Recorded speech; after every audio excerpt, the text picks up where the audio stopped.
2022 में होने वाले विधानसभा चुनाव से पहले ही प्रदेश की सियासत काफी गर्मा गई है, जिसमें राजभर और स्वतंत्र देव की मुलाकात घी में आग डालने का काम कर रही है। एक रिपोर्ट आपको दिखाते हैं। चुनावी साल वर्सेस सियासी बवाल। जनता पार्टी को उत्तर प्रदेश से ओम प्रकाश राजभर ने स्थानांतरित किया। राजनीति मुलाकात वर्सेस बड़े बदलाव। हमारी उनकी शिष्टाचार मुलाकात थी, कुछ काम था, उस संबंध में हम गए थे। 22 की लड़ाई, सियासी चढ़ाई। ये हम गारंटी के साथ कह सकता हूँ कि हमारा समझौता बीजेपी से नहीं। राजभर की स्वतंत्र मुलाकात। सियासत में शुरू सुगबुगाहट। लोग उसका अर्थ का अनर्थ लगाएं, पॉलिटिकल उसका कोई मतलब नहीं। 22 में होने वाले विधानसभा चुनाव से पहले प्रदेश की सियासत हर करवट बदलेगी, बैठेगी। हर पार्टी अपने अपने हिसाब से पत्ते बांटेगी भी और खोलेगी भी। यही कारण है कि चुनावी आगाज से पहले ही प्रदेश की राजनीति में बड़े बदलाव की सुगबुगाहट हो रही है। भाजपा सरकार पर हमेशा मुखर होकर हमला करने वाले सुहेल देव भारतीय समाज पार्टी के राष्ट्रीय अध्यक्ष ओम प्रकाश राजभर अचानक बीजेपी प्रदेश अध्यक्ष स्वतंत्र देव सिंह के आवास पर पहुंच गए। दोनों ने करीब 1 घंटे तक चाय पर चर्चा की। बीजेपी नेता दयाशंकर सिंह भी इस दौरान मौजूद रहे। मुलाकात के बाद ओम प्रकाश राजभर के सुर बदले बदले नजर आए। देखिए, स्वतंत्र देव पटेल जी पिछड़े समाज के नेता हैं, उसके बाद वो भारतीय जनता पार्टी के प्रदेश अध्यक्ष हैं। तो हमारी उनकी शिष्टाचार मुलाकात थी, कुछ व्यक्तिगत हमारे उनके संबंध हैं, कुछ काम था, उस संबंध में हम गए थे और पॉलिटिकल उसका कोई मतलब नहीं है। अब लोग उसका अर्थ का अनर्थ लगावें, उसका कोई मतलब नहीं है और ये हम गारंटी के साथ कह सकता हूं कि हमारा समझौता बीजेपी से नहीं।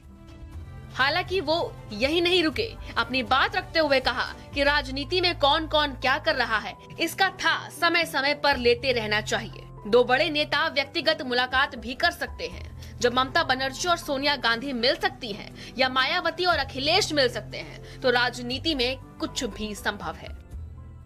देखिए, हमारे भागीदारी संकल्प मोर्चा का भी दरवाजा तो खुला है, जैसे अभी खोल रखा है, सभी लोग आ जा रहे हैं। उसी तरह सपा के लिए, बसपा के लिए, कांग्रेस के लिए, इन तीनों के लिए दरवाजे खुले हैं। भारतीय जनता पार्टी के लिए दरवाजा बंद है। ओम प्रकाश राजभर और बीजेपी प्रदेश अध्यक्ष से मुलाकात के बाद प्रदेश में सियासत पारा काफी हाई हो गया है। इस मुलाकात के बड़े मायने लगाए जा रहे हैं। सपा कह रही है कि कुछ भी हो, किसी को भी लाए, 2022 में सपा की सरकार बनेगी। तो दूसरी ओर कांग्रेस ने बीजेपी पर निशाना साधा है। देखिए, राजनीति में एक दूसरे से भेंट हो जाना, ये कोई राजनीतिक गठजोड़ों के ओर संकेत कर रहा हो या इस प्रकार का राजनीतिक कोई मंतव्य रहा हो, ये आवश्यक नहीं हुआ करता। मुझे जानकारी नहीं किसी किससे भेंट हुई। आज तमाम विपक्षी दल हैं, मेरी भी उनसे दुआ सलाम होती है, हमारे पार्टी के नेताओं की भी होती है। माननीय मुख्यमंत्री जी भी आदरणीय मुलायम सिंह जी को देखने गए।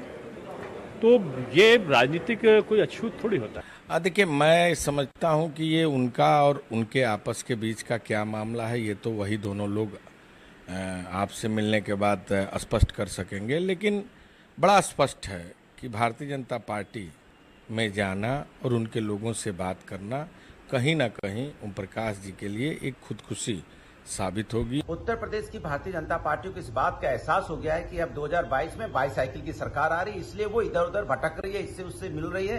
कितनी भी भारतीय जनता पार्टी इधर उधर भटक ले, चूंकि जनता ने मन बना लिया है अब की बाईसाइकिल की सरकार होगी और 2022 में भारतीय जनता पार्टी को सच में भटका दी। हालांकि मुलाकात के हीरो यूपी बीजेपी के उपाध्यक्ष दयाशंकर थे। इस पूरे घटनाक्रम को लेकर उनका क्या कुछ कहना है, सुनते हैं। देखिए, ओम प्रकाश जी मैंने और आज भी व्यक्तिगत मुलाकात थी प्रदेश अध्यक्ष जी से, लेकिन हम ये कह सकते हैं कि राजनीति में कोई चीज़ असंभव नहीं है। आने वाले दिनों में हम लोग की इच्छा है कि भाई ओम प्रकाश जी 2017 में हमारे साथ थे, इसमें भी साथ में। बहरहाल ये मुलाकात तो हो गई, बात भी हो गई, लेकिन असली सवाल ये है कि दिल कितना मिला। खैर, इसका जवाब तो 22 के नतीजे ही दे सकते हैं। ब्यूरो रिपोर्ट, भारत समाचार।